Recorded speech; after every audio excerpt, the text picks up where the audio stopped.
Thank you, President Moorhead, for the kind introduction and for your leadership.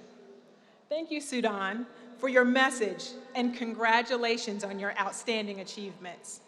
Thank you to the faculty and staff and the distinguished guests present here. And to the UGA class of 2023 and to the family and friends that helped get you here, congratulations. Go Dogs! It's a great thing to hear, isn't it? It's our universal greeting. It's our not-so-secret handshake. When we hear it, we know immediately we're among friends, and we're at home, and it's fun. I love the University of Georgia. This truly is a special place, filled with extraordinary people. One of the most impressive things about the University of Georgia is its inspirational alumni network and its commitment to innovative research, civic engagement, and social responsibility. Graduating from UGA and becoming a trustee is one of my greatest honors. It has allowed me to continue serving the university that I love with people that share a common goal. During my time here as a student athlete, I felt a deep affinity to UGA and its culture, its adherence to excellence, the college town atmosphere, and the incredible school spirit. The university is a large part of my identity. However, if you were to tell me on my graduation day that the university and its mission would resonate with me more after I graduated, I would have never believed it. My regard, my appreciation, and my commitment to the university has increased immensely and unexpectedly as an alumna. It is why I'm so happy to be here with you today on this special occasion. In fact, without the network of UGA, and specifically the gymnastics alumni group, my family wouldn't be what it is today. Years ago at one of the Georgia Gymnastics alumni functions, I met a fellow GymDog alumna. Although our gymnastics careers were separated by a few years, okay, maybe a decade, we became close friends. It's hard to say exactly how we became such good friends so quickly. I guess you could say we were kindred spirits. As our friendship blossomed, though, my life took an unexpected course. This new friend was someone I leaned on when it became apparent that my pathway to motherhood was not going as planned. Like many women, I experienced difficulty starting a family. And while challenges like this affect so many people, it's often kept private, which intensifies the grief. As a result of this amazing alumni network and Courtney's overwhelming compassion and generosity, my husband and I were able to have twins.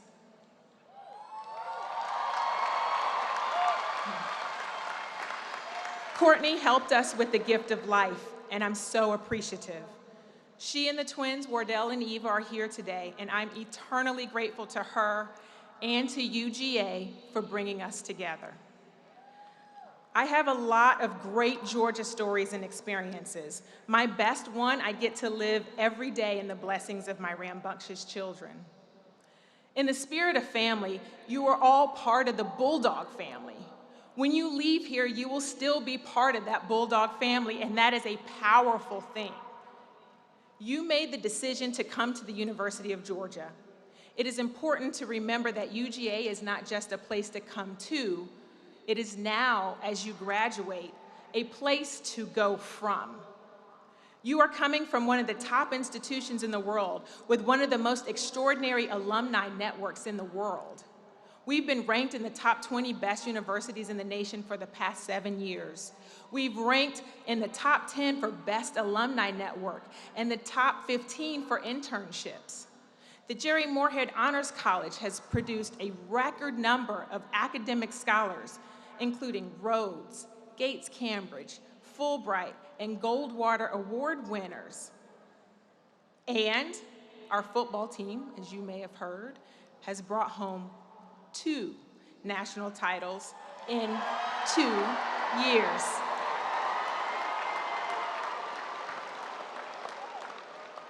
I'd say we're well-rounded. I'd also say you chose wisely. Now is your time. It is your time to celebrate as you continue into the next chapter of your lives, or some might say, into full-time adulting. And I appreciate some of you may have already been full-time adulting. Regardless of how you got here, you all persevered through incredible hardships. You endured the challenges of a worldwide pandemic during the most formative time of your lives. You persevered. I'm sure it wasn't how you envisioned your time here, but you learned new ways to create community, to learn, and to educate. Today marks an important milestone, a new beginning, a chance to make your mark on the world, a chance to explore your capabilities even further. As you go from here, most of you have a plan. Some of you may still be developing that plan, and that is okay. Chances are you want to make a difference. Chances are you want to have a positive impact on people's lives. As you go from here, imagine this. How can you change the world? How can you make an impact? These are complex times with intricate local, national, and global issues. These issues may seem so big that you cannot influence them. Some might even say these questions are too lofty, too aspirational. We need to take ownership of our abilities to generate change. Why shouldn't we aim that high? You may be surprised what the fruits of just one person's labor can produce. In the moments of crisis can come clarity. There's an old saying, a crisis is just a threatening opportunity. My clarity came after my combined experiences being deployed to war zones in Iraq and Afghanistan. I'd like to share with you two important messages from my deployments that may be helpful for you. The first one is, rebound quickly and adjust your plan. When you encounter obstacles, responding effectively takes resilience and action. As Suzanne Yacklin, one of the greatest coaches in UGA history, once said, winners make adjustments. The second one is, make the effort to understand others and be moved to help if needed. I will share with you some details of my journey, and my hope is that it will illustrate the positive impact empathy and the bravery to act upon it can have. My story involves some of the most devastating situations that can occur in the world, and it would include some of the most courageous acts I've ever witnessed. Some of these acts came from unlikely allies. I'll begin my story when I left the arena of gymnastics in the University of Georgia. It was a dramatic change. I was at the height of my gymnastics career, still getting better, but there was no further gymnastics career to pursue. So I delved into my next focus and answered a calling to medicine and a calling to serve my country. At my core, and for as long as I can remember, I've always wanted to help others and make things better. Military medicine fit that nicely. There are many reasons people join the military. My reasons were simple. I joined to serve, to be a part of something bigger than myself. I didn't necessarily think it would be a career. I just knew it was part of an integral plan that I wanted to pursue. And like my sports life, I saw this as an opportunity to be part of a team. And for me, a team success always felt better than an individual one. I had a plan. I would finish med school, surgical training, complete my military commitment, launch my career as an orthopedic sports specialist, then focus on starting a family. I commissioned into the Navy a few months before enrolling in medical school in 1999. I felt confident with my new plan. Then 9/11 happened. I remember moment for moment the day of September 11, 2001. I remember the tremendous relief after hearing from my mother who worked near the Pentagon, and I remember knowing deep down that my life was not going to go as planned, especially now that I was a member of the United States Navy. I remember March 20th, 2003, the day I learned I'd been accepted into orthopedic surgery residency. It was also the onset of Operation Iraqi Freedom, another day that solidified the imminent change in my rigid life plan. Soon I would be among the thousands of service members to deploy to Iraq, and I would have to try to prepare what our nation going to war was going to mean for me personally. In addition to being deployed in a war zone, a deployment during residency meant an additional 2 years delay in completing my orthopedic surgical training. My first deployment was to Al-Anbar province, where some of the most intense fighting in Ramadi and Fallujah were occurring in 2006. Our arrival convoy into Iraq took fire the first night in country. I was early in both my medical and military career, and I was trying to manage the tremendous leadership position I was placed in. My job there was twofold: to provide medical care to members of the unit and to help coordinate medical logistics. These duties and decisions that had significant implications on service members I worked closely with and cared about. Things were happening at a worldwide speed, and although I was certainly aware that my significant career path deviation, there was too much at stake to be consumed by it. Eventually, the sounds of mortars outside the base went from unfamiliar and unnerving to almost routine background noise. I learned what loss and true exhaustion was, both mentally and physically. 2 of my closest medical team members were among the numerous US service members killed during those months. When I came home, I was a different person and matured from the experience. I completed residency 4 years later and established a new plan for the remainder of my active duty career. But sometimes, no matter how good your plan is, life happens. Soon after completing residency, I would deploy to Southeast Afghanistan. The deployment orders were once again unexpected and inconvenient. Our medical unit was designated to support SEAL Team 4 members and support staff in Tarin Kowt, Afghanistan. My job was to provide life-saving orthopedic trauma care to our service members and allies. This turned out to be some of the most mentally stressful months of my life. On a routine basis, I operated on service members I ate with, the ones I joked with, the ones I planned dinners after the official base dinners with and watched movies with.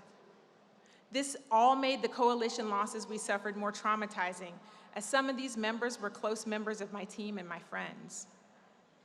When immersed in this environment, you can try to make sense out of senselessness, and I noticed the tendency to categorize people: enemy, friend, good, bad. One day I was called by the SEAL team commander to see a local female government official who needed medical attention. My guard was up.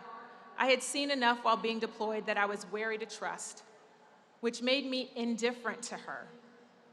Despite this, I made a decision to actively listen to her as she told me her story via our interpreter. This was a choice. You can respectfully listen to someone whom you may not trust yet. When I did this and truly listened to her about what daily life was like for her and those in her community, something happened. She became human to me in a way that helped me see her. She was an older woman with a steeled face who looked like she could handle herself in a fistfight. She was hardened by the repercussions of not conceding to Taliban demands as she pushed for democracy and citizens' rights, which resulted in the murder of her entire family except for one son. She told of the terror that people faced, how family members were threatened by various groups to engage in activities for which they did not want to be involved. I had suspected some of these things, but that day, it became evident and human to me in a way I had not grasped. From that moment came a new understanding.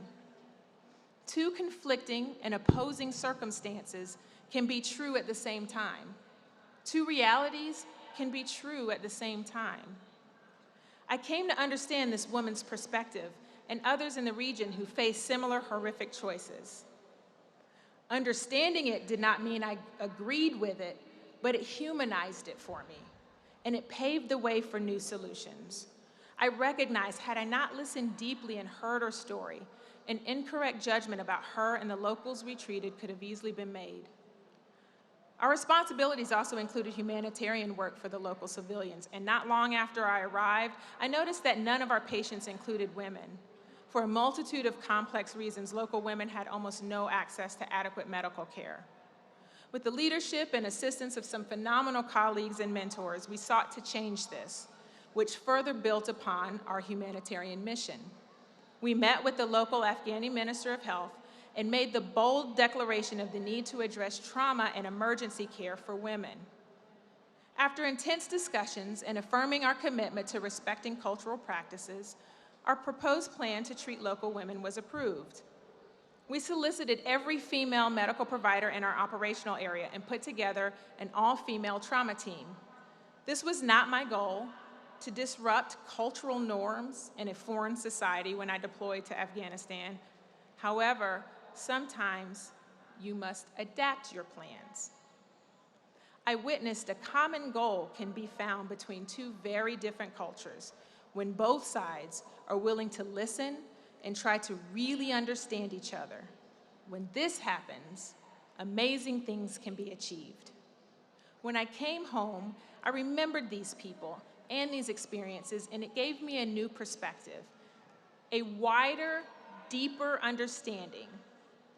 We need to evolve and challenge ourselves to reach out to others, especially people who may be different than you. Some of you will soon be in leadership positions where you will hire a team and be mentors. Some of you will make employment recommendations. All of you will interact with others in your departments, in your families, and in your communities. We all have the tendency to categorize people quickly, to make immediate judgment calls. This is natural.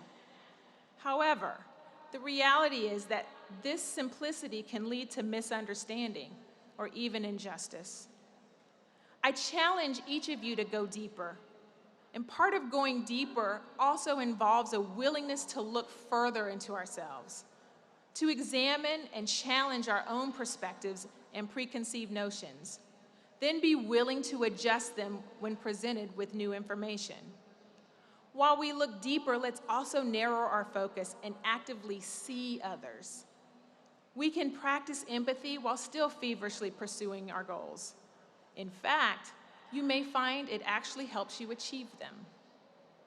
This will make your companies more successful, your work environment more enjoyable, your communities healthier, and our country stronger. Serving in Iraq and Afghanistan was not part of my plan when I left UGA. When I commissioned into the Navy 24 years ago, it was not my plan to serve for over 20 years. During my deployments, though, I found gratitude witnessing the actions of my fellow service members who sacrificed so much in service to their country, some with their lives. I discovered that one of my greatest honors is caring for and serving with the men and women of our armed forces, and it is the reason I continue to serve today. More than likely, your plans will change when you go from here and into your next phase of life as well. These changes may be hard, and things will not always go smoothly. That's okay, this will shape you. Whatever comes up, use it. So remember, rebound quickly and make adjustments. It takes more than perseverance to succeed. You will need to bounce back quickly from setbacks and adjust your plan. And make the effort to understand others and be moved to help if needed. There's no reason we cannot do this with a lot of different people in a lot of different ways. Now, as you move forward in your continued quest for excellence, I ask that you challenge your conventions and expand your definition of success. Consider measuring success not just by salary amounts, titles, social media followers. Consider measuring it by transformational human connections. Imagine what we can achieve if we collectively seek better understanding with fellow citizens instead of the divisive rhetoric that has become so prevalent. This is a way out of the illusion that we are so different and that we cannot align. As you go from here, one of the finest institutions in the country, remember this. Everyone you meet is fighting a hard battle. You will never meet a successful person who has not failed. There is no reward without sacrifice. Doing something noble does not mean you are exempt from difficulty. Be kind in disagreement. The path to success is never a straight line, and we were not put here to serve only ourselves. What we do has an impact on people. Do not pretend it doesn't. Good leadership is more about what you should do than what you can do. Seek opportunities to be an advocate when someone needs it. Small decisions and seemingly small actions each day will collectively chip away at the largest problems. Answer this to yourself. With all the success you will have, what do you want your impact to be? What do you want your legacy to be? Continue to make your imprint. Make your corner of the world better. Create, collaborate, build, and as you rise, lift others with you. Listen and make things better for more than just yourself and your loved ones, for everyone you can. That is more than success. That is a legacy, and that is the Georgia way. Thank you very much. Go Dogs!